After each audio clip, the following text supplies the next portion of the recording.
Meus diletos ouvintes, em primeiro lugar, agradeço a Deus pela oportunidade de ocupar este lugar púlpito, que na tradição batista é lugar de pregar a palavra de Deus. Por onde tem andado e a tradição batista, cristã, eu gosto de conservar. Lugar de pregar a palavra de Deus é o púlpito. Nunca foi de homem se exaltar, de se aparecer, ou de levar, seja lá quem for, às alturas, a não ser Jesus Cristo.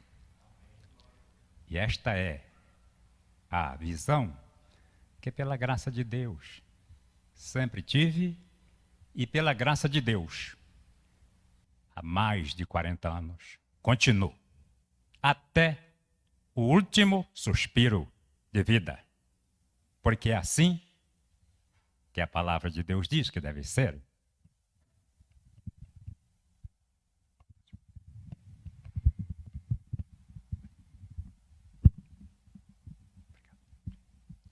Então, meus amados, é um prazer imenso e louvado seja Deus pela oportunidade que Ele me dá de voltar a este lugar como pregador.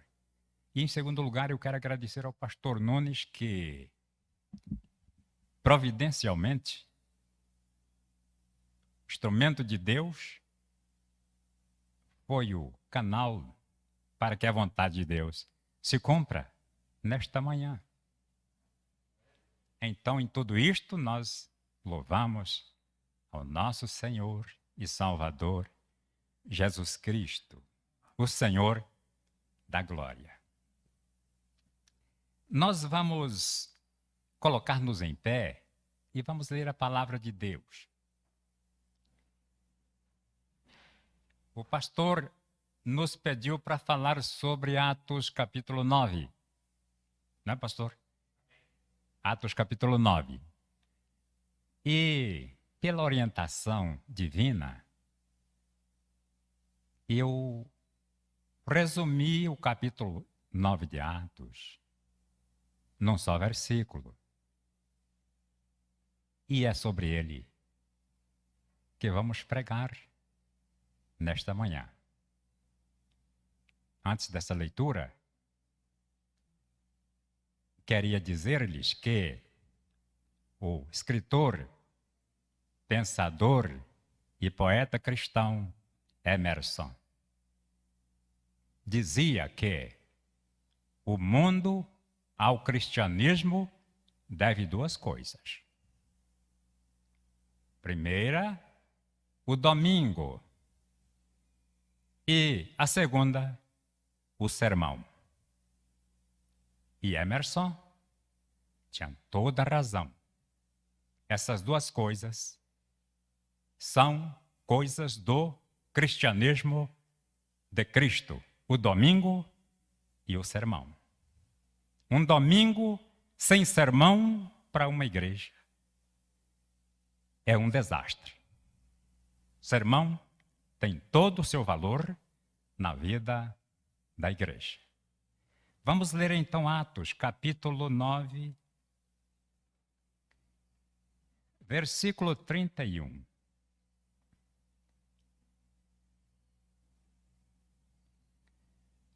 Assim, pois, a igreja em toda a Judéia,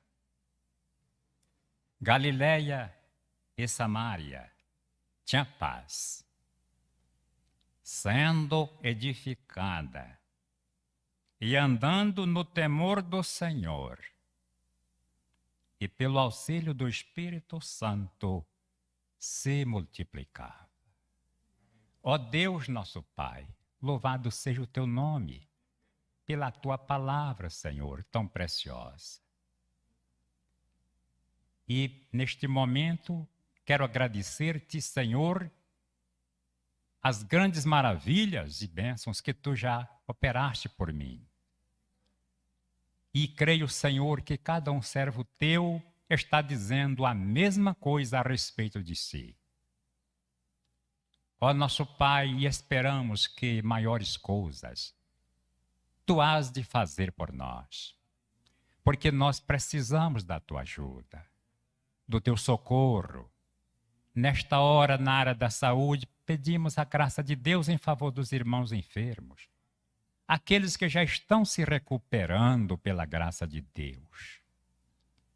Que tu ponhas as tuas divinas e graciosas mãos sobre a vida de cada um deles nesta hora. E ajuda que nós possamos ver os frutos desta misericórdia na vida de cada um deles. E na vida de cada um de nós, que não sabemos o que vai acontecer no futuro, mas queremos descansar em Ti, Senhor. Descansar crendo que o Senhor cuida de nós em cada circunstância. Também agradecemos pela vida desta igreja, do seu pastor, do seu ministério. Agradecemos por tudo que o Senhor tem operado na vida desta casa do Senhor. Ó nosso Pai, continuamos te rogando as maravilhosas bênçãos em favor do ministério do pastor Nunes e de toda esta igreja. Deus nosso Pai, cobre-nos com a tua santa e divina mão. Queremos tão somente neste lugar fazer que o nome de Jesus Cristo apenas apareça. E queremos, meu Deus, diante disto, usufruirmos da bondade, da graça e misericórdia de Deus. Louvamos-te, adoramos-te e rogamos-te em nome de Jesus Cristo. Amém. Podem sentar-se, amados.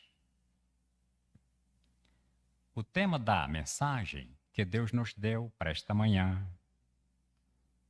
é uma igreja em paz. A paz traz grande benefício ou grandes benefícios para todos nós. Tanto na vida do indivíduo, a vida individual, como na vida de uma família, na vida da sociedade, na vida de um povo, na vida de uma nação. A paz só traz benefícios. Há algumas décadas, pesquisadores no Reino Unido descobriram que a paz é benéfica até para os animais. Nos estábulos, o doutor biólogo pesquisador colocou músicas de Handel e Beethoven e descobriu que as vacas ficavam mais relaxadas e davam o dobro de leite. A partir daquele momento, os grandes criadores começaram a instalar as músicas de Handel e Beethoven nos seus currais. Veem, os amados, como a paz é tão benéfica. A propósito, é preciso também ter música que relaxe. A música de Deus é uma música relaxante. Ela não agita, ela traz calma, paz. Se os animais sentem isto, por que não os homens? Vocês já imaginaram como é a música lá no céu? Eu tenho certeza que não há frenesi. Os cânticos dos anjos são cânticos que traz paz, alegria, calma, tranquilidade e exaltação a Deus. Foi assim que Isaías viu, e é assim que eu vejo nas Escrituras também. Queridos, nesta manhã, queremos mostrar que, assim, desta forma, a igreja que vive em paz, ela se desenvolve em 3 importantes áreas: frutos da paz. Primeiro, na formação do seu caráter. Segundo, na obediência do temor de Jesus. Terceiro, em seu crescimento numérico. São áreas importantes na vida da Igreja do Senhor Jesus. O caráter da igreja precisa ser fortificado. Não pode-se se conceber uma igreja de Cristo sem caráter, que vive de todo jeito. Caráter, personalidade, é uma coisa indispensável na vida da igreja do Senhor Jesus. E ele vai se desenvolvendo aos poucos, aos poucos. A palavra edificar, vivendo na edificação, sendo edificada, no texto original, significa construir. É uma palavra que significa casa, vem da raiz da palavra casa, oikodomel. Edificar é oikodomel, ou seja, é construir uma casa. Oiko é casa. É que a casa constrói-se com tijolos e outros materiais. Mas o homem constrói-se com a educação. A formação da personalidade é através da educação. Educação é importante na vida de qualquer um de nós. Mas a educação, como ela se processa? Primeiro, é preciso iluminar o espírito, a inteligência. E a inteligência nossa é iluminada à luz da palavra de Deus. Depois que a nossa inteligência é iluminada, o segundo ato é a formação da vontade. A vontade do homem, então, é formada de acordo com o que ele conhece. É a prática da palavra de Deus. A palavra de Deus, depois de iluminar a nossa inteligência, ela muda a nossa vontade. Não existe formação de caráter sem mudança de vontade. A propósito, alguém já disse que o pregador que prega e não move a vontade dos seus ouvintes, ele não está pregando efetivamente. A finalidade do pregador é, como instrumento de Deus, mudar a vontade do ouvinte. Lembremos de Josué depois de pregar para o povo. Escolhei hoje a quem quereis servir. Eu, porém, e a minha casa serviremos ao Senhor, disse Josué. Vocês são livres para escolher quem vocês quiserem. Vocês têm que decidir a vontade de vocês, mas têm que decidir. E o povo disse, não, nós vamos servir ao Senhor também. A missão de pregar envolve isto. É por isso que ser pregador não é abrir a boca e falar de Deus, mas é preciso ter técnica, preparo espiritual, personalidade, conhecimento, pesquisa e estudo.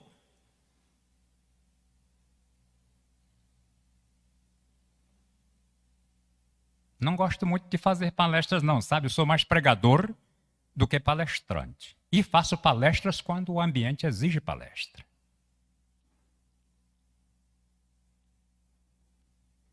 A palavra de Deus, ela muda a vontade. E a formação do caráter é pela alimentação que a gente vai recebendo. As ovelhas, quando são bem alimentadas, com vitaminas e proteínas, elas se tornam ovelhas fortes, sadias, ovelhas equilibradas, ovelhas que você empurra uma delas para lá e ela não cai. Ovelhas que enfrentam circunstâncias, mas não caem. Passam por perigos, mas não caem. Sabe por quê? Porque estão bem alimentadas. Não são levadas, não são seduzidas por qualquer coisa. Como está bem alimentada, não come qualquer coisa. Sabe o sabor do alimento que come. Quando a ovelha está faminta, come qualquer coisa por aí. Come ração, come madeira, come papel, come tudo o que encontrar, folha seca. Mas a ovelha bem alimentada vê que essas coisas não têm valor e então não enche o estômago com isto. São ovelhas que sabem, têm vontade formada, personalidade formada, caráter formado. É interessante a alimentação. Porque quando se está com fome, a tendência do faminto é comer o que achar pela frente.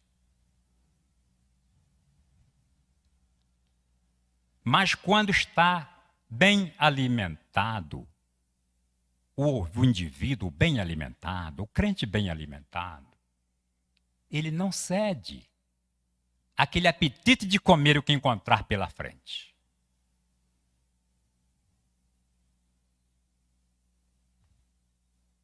A baleia, quando come o peixe, ela o engole com muita quantidade de água.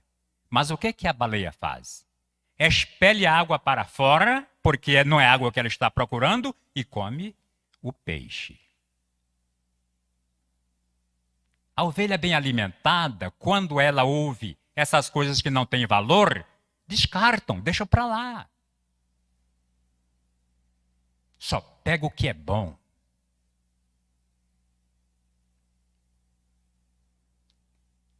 A educação cristã, o ensino da palavra de Deus, é essencial para isto. A escola dominical é interessante para isto.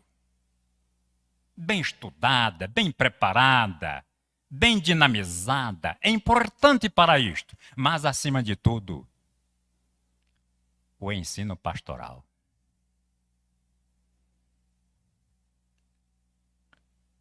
Eu sou o que sou pela graça de Deus, eu, o pecador convertido, não o cara. Eu devo isto, eu, o pecador convertido, ao meu primeiro pastor.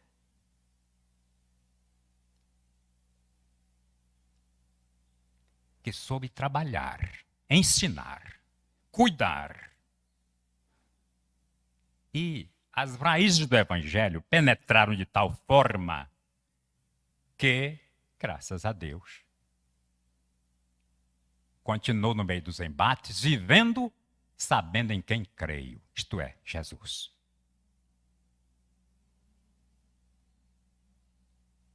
Educação é importante. Púlpito é importante.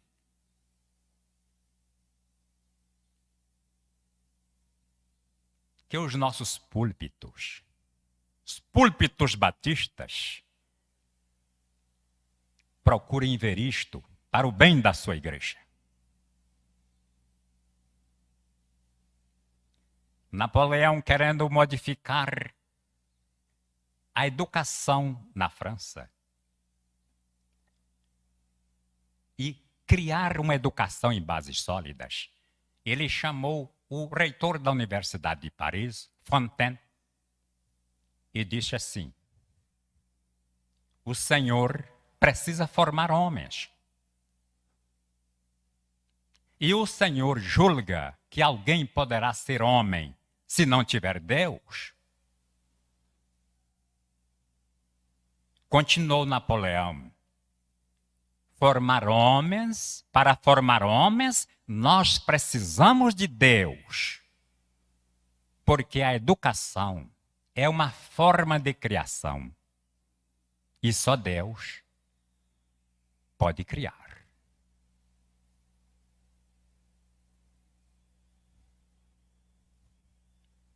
A educação teológica das nossas escolas teológicas tem muita importância quando firmada nesta educação em Cristo. A educação teológica bíblica na vida de cada igreja tem tanta importância se for firmada nesta pessoa, Jesus. Jesus é a base de toda a moral, de toda e qualquer moral. Sem Jesus não existe moral.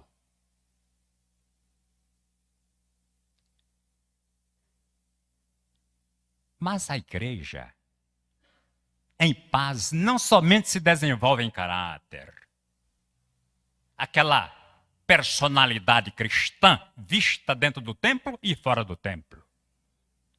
Em segundo lugar, também se desenvolve em sua obediência.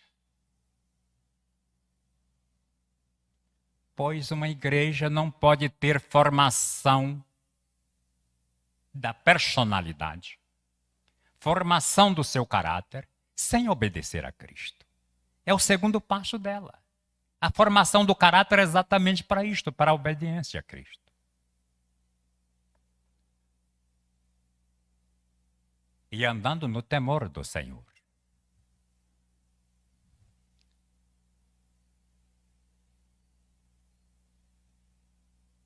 A palavra temor do Senhor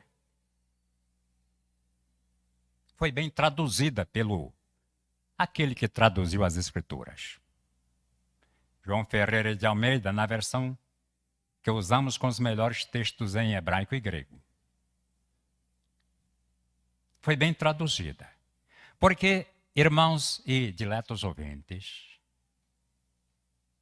há uma diferença entre temor do Senhor e temor ao Senhor. O texto diz temor do Senhor.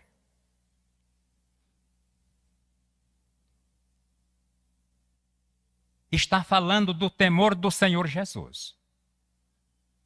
Temor, literalmente, no texto original, significa medo, pavor. Se fosse traduzir literalmente, seria o pavor do Senhor, ou o medo do Senhor. É fobo, foboto, kyrio. Temor do Senhor. É a mesma palavra que fobia, medo, pânico.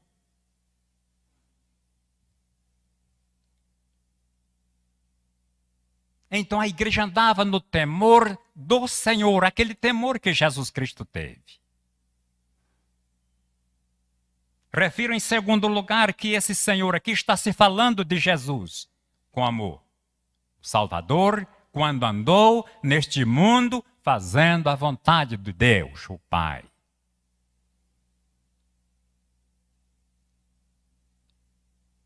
Ele, Jesus aqui, é o exemplo. Em outras palavras, o pensamento do escritor sagrado é dizer assim como Jesus tinha temor, tinha pavor de desobedecer a Deus, vocês devem andar no temor do mesmo jeito que ele. E Jesus tinha medo? Jesus tinha temor? Tinha pavor? Claro que tinha. E qual era o medo de Jesus? De pecar contra Deus. Deve ser este o meu temor. Deve ser este o seu temor. Deve ser este o meu medo. E deve ser esse o seu medo. Medo de pecar contra Deus. Isto exige vigilância de cada um de nós.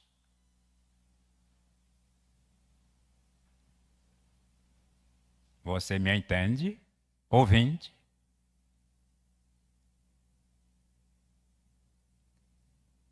Jesus, certa feita, disse assim, João capítulo 15, versículo 14. Vós sois meus amigos, se fizerdes o que eu vos mando. Eu não vos chamo servos, mas vos chamei amigos. Versículo 14. Jesus tem a mim e tem ao irmão, ao ouvinte, cristão, como amigo.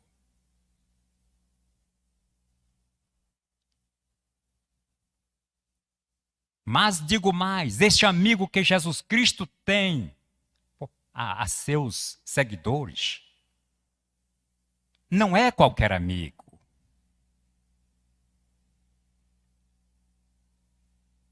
Amigo, a palavra philos, significa aquela pessoa de grande consideração. Era como se Jesus quisesse dizer, eu tenho por vocês grande consideração, grande carinho, grande amizade, grande intimidade. E tem mesmo, irmãos. Jesus tem intimidade conosco e nós devemos ter intimidade com Ele.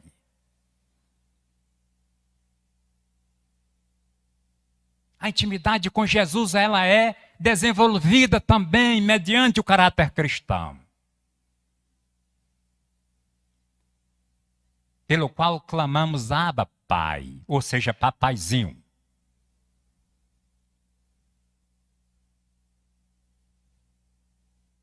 E um amigo não decepciona outro.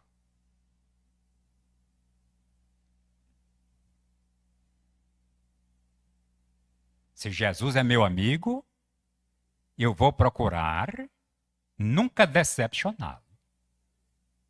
Mas se um dia isto acontecer, porque nós somos humanos e somos pecadores ainda, ele sabe entender que precisamos nos arrepender desse cometimento e voltar à plena comunhão com Ele.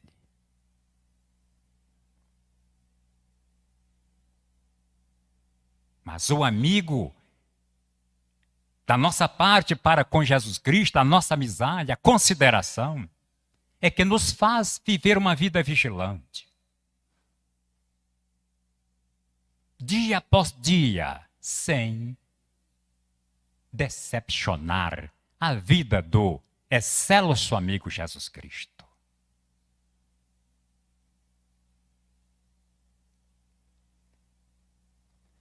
Quando nós temos amizade, aquela consideração com alguém,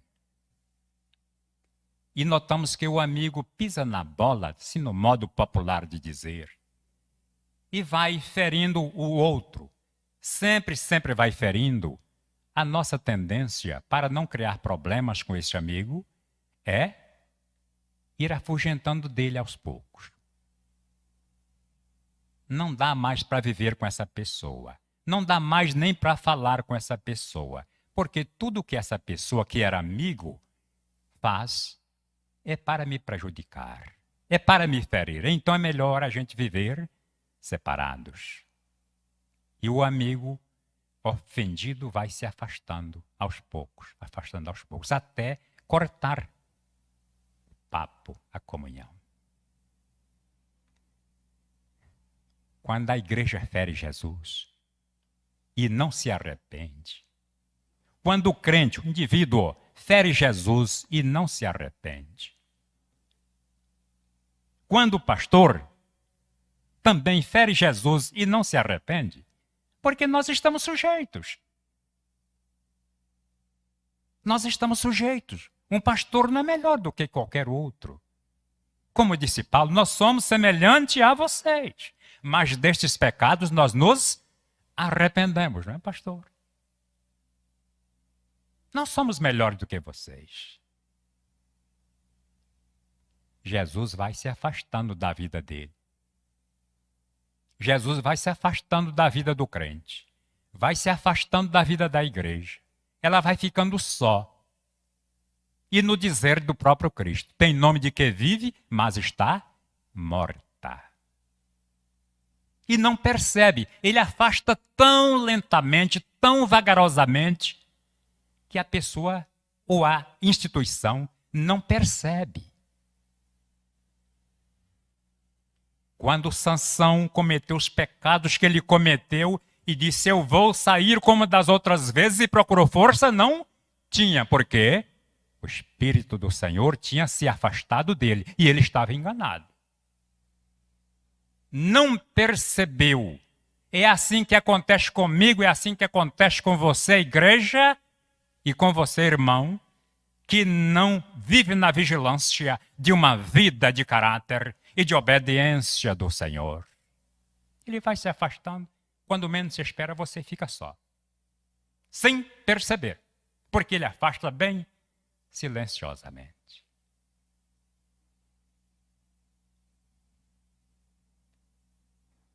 Acaso é amigo de Jesus aquele que ama o que Jesus odeia? É claro que não. Mas não basta só a obediência ao Senhor, ou melhor, não é só nisso que uma igreja em paz se desenvolve, em segundo lugar. Mas em terceiro e último lugar, uma igreja que vive em paz, ela se desenvolve também em seu crescimento numérico. Pelo auxílio do Espírito Santo, se multiplicava. O Espírito Santo, ouvintes, não pode atuar onde existe guerra. Guerra, que eu quero dizer, contendas. Não pode atuar. Ele não tem liberdade. Se há um momento e um ambiente e uma condição para o Espírito de Deus atuar, é onde existe calma, tranquilidade, paz. Na turbulência, nós não ouvimos a voz de Deus. E mesmo no clima de falsa paz, paz do mundo, tranquilidade sem problemas, também não podemos ouvir.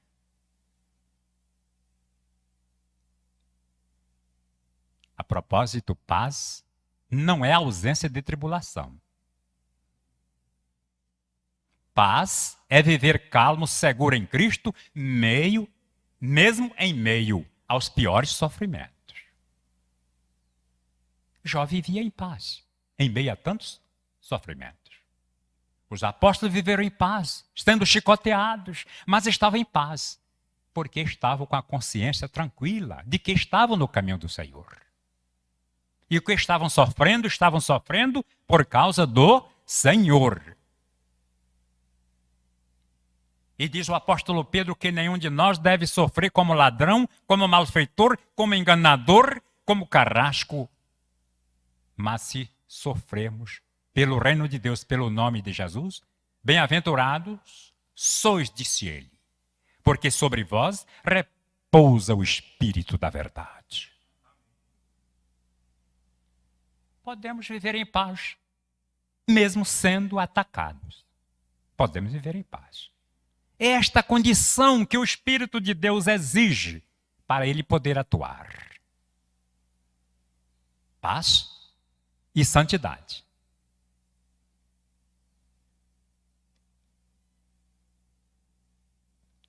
A igreja tentar se adaptar ao sistema do mundo para poder atrair pessoas para o meio dela, não é o modo certo.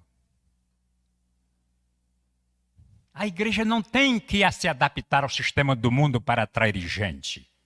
O mundo é que tem que se adaptar ao Evangelho de Jesus Cristo.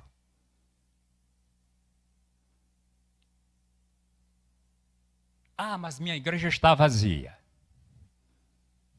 Eu vou inventar uma coisa que existe lá fora, na boate, porque assim os que frequentam boate vão encher a igreja. Não, senhores. No reino de Deus não existe isto. Isto é coisa do mundo mesmo.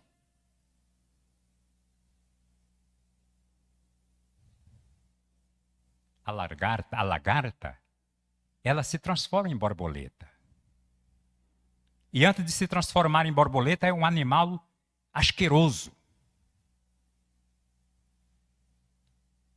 Mas depois que se transforma em borboleta, nós deixamos que ela se pouse no nosso pulso, pouse na nossa roupa, pouse nos nossos ombros, que elas se movimentem ao nosso redor e não sentimos nenhum temor, porque é uma criatura transformada e inofensiva.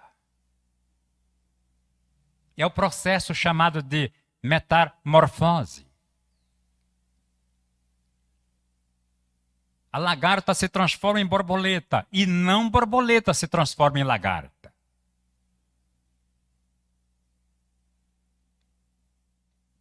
Você me entende, ouvinte? Cristão não é um pecador que sai lá da vida mundana e vem para a igreja e modifica alguns hábitos, aprende a ler a palavra de Deus, aprende até a orar, decora algum salmo, aprende a cantar, até tocar. Cristão não é uma pessoa assim. Aprende o sistema da igreja e diz, eu sou cristão. Cristão não é isso, não.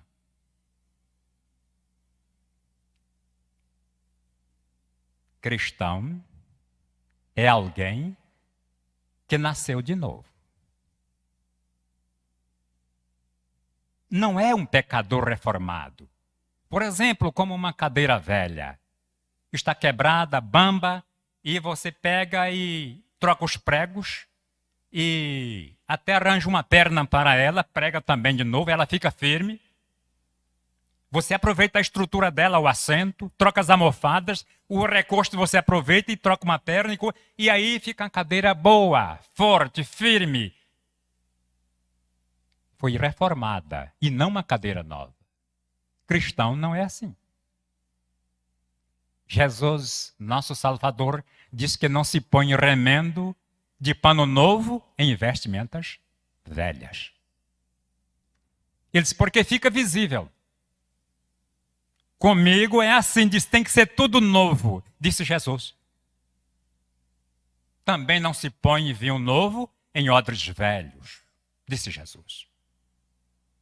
Mas se põe vinho novo em odres novos. Ou seja, é preciso nascer, é preciso formar, consertar tudo, fazer outra pessoa para o vinho, o Espírito de Deus, ficar dentro daquela vida.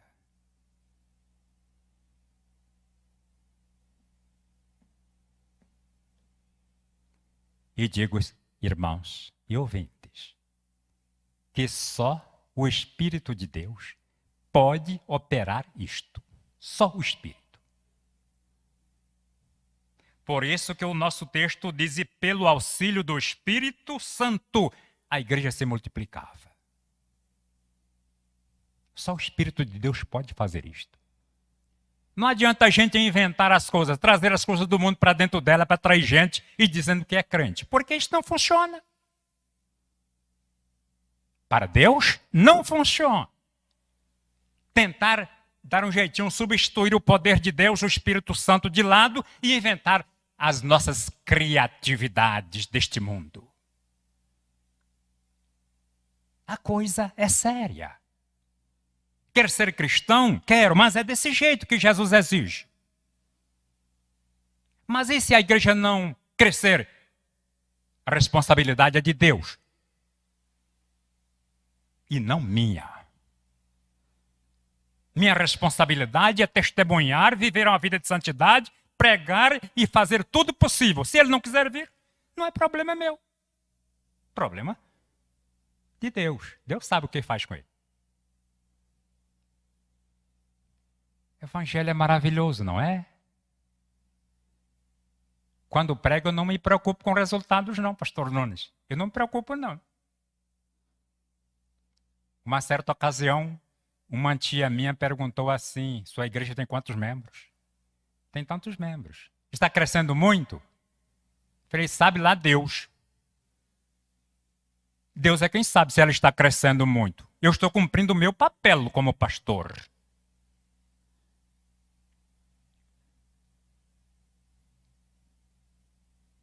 Disse para ela, Noé passou 120 anos pregando e apenas sua família se salvou. Então não olhemos para a quantidade, mas para a qualidade.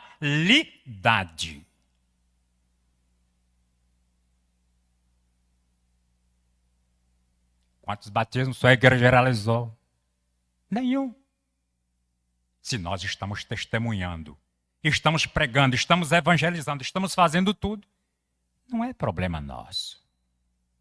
Sabemos, entretanto, que Deus quer salvar o pecador.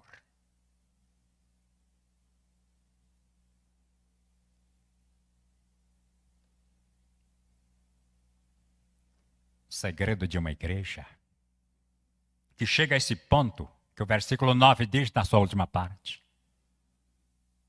é quando a igreja tem homens e mulheres transformados pelo poder de Deus. Este é o segredo. Quando a igreja tem homens e mulheres que têm as marcas de Jesus Cristo. Este é o segredo. Porque digo para os senhores que em qualquer igreja onde tem esses tipos de pessoas, o Espírito de Deus tem autonomia e autoridade para por ela trabalhar. Quando a gente menos espera, quando a igreja vive nesse costume, e as almas vão chegando aos poucos, vão chegando pela operação do Espírito Santo de Deus.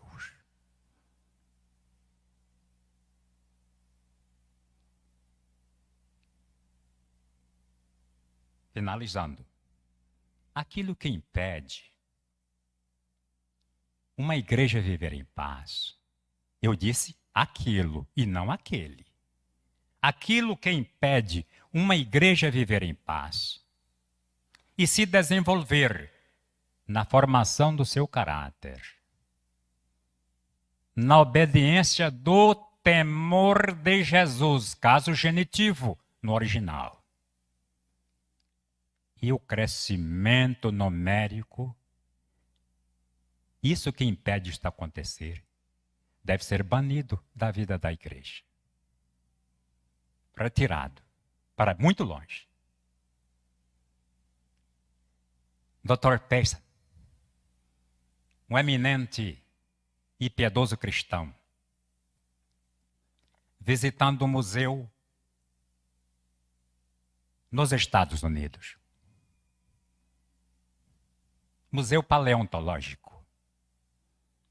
Ele se deparou com um quadro inusitado dentro daquele museu. Ele conta que viu ali dois cervos, dois veados galhados, com chifres trançados. Estavam bem trançados que nem os homens poderiam desfazer daquela trança sem quebrar. E estavam os dois crânios dos dois veados galhados ali na parede do museu e embaixo uma tabuleta explicando: morreram assim porque estavam brigando.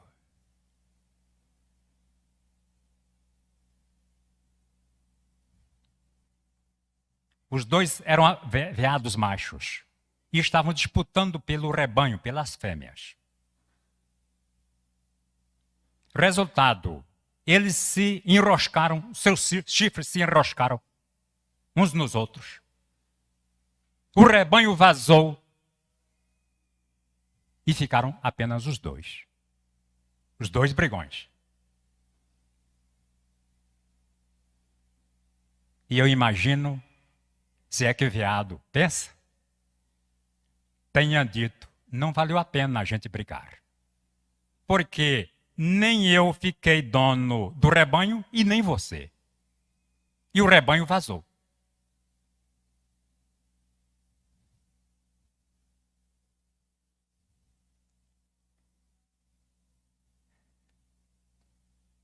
Oh, meus irmãos, assim se acaba a vida de uma igreja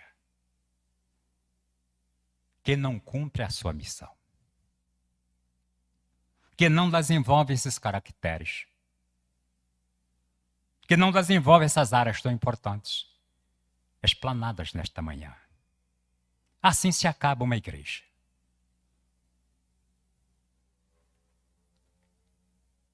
Não cumpre a sua missão. Ela fica envolvida só em brigas. Briga política, quem é o presidente bom, quem é o ruim, quem é o governador bom, quem é o governador ruim, quem é o prefeito bom, quem é o prefeito ruim. Eu sou fulano, eu sou ciclano, eu sou Lula, eu sou Bolsonaro, eu sou isso, sou aquilo, sou Fernando Henrique, e fica envolvido só nisto. E as almas estão indo para o inferno. E Jesus Cristo vai saindo. Que fiquam envolvidas em outras brigas, entre si, em desentendimentos. Muitas vezes por causa de coisas que não convêm. Falando mal uns dos outros. Que vive nessa contenda diária. Alimentando isto, o pensamento está focado só nisto. O que é que vai ser? O que é que vai ser? E esquece da sua missão. É assim que se acaba uma igreja. Como esses dois veados galhados e brigantes. Dois marrudos. Eu creio que você, ouvinte, não quer que sua igreja se acabe desse jeito. Quer. Eu creio que sua família não quer que ela se acabe desse jeito. Quer? Você me entende, ouvinte? Que Deus nos abençoe, edifique na sua santíssima palavra, para o louvor do seu santo nome e do seu Filho, que por nós deu a sua vida, Jesus Cristo, nosso Senhor e Salvador. Amém. Obrigado, pastor Nunes. Devolvo-lhe a palavra.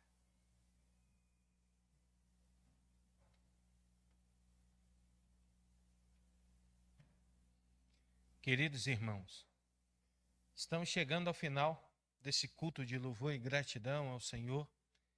E desde já eu agradeço a você que está online. Que Deus o abençoe, o guarde e o proteja em nome de Jesus. Vamos colocar essa palavra em prática. Vamos estudar esse livro. Vamos viver em paz e deixar o Espírito Santo agir no nosso meio e revolucionar e trazer novas coisas. Um homem espiritual, uma mulher espiritual, para a glória do nome de Jesus. Amém? A você que está online, nós agradecemos bastante. Fique agora com o nosso depoimento, o nosso testemunho missionário de Junta de Missões Estaduais, Junta de Missões Nacionais. A nós que estamos aqui, nós vamos agora trazer os nossos dízimos e ofertas para a glória do nome de Jesus. Vamos louvar o Senhor.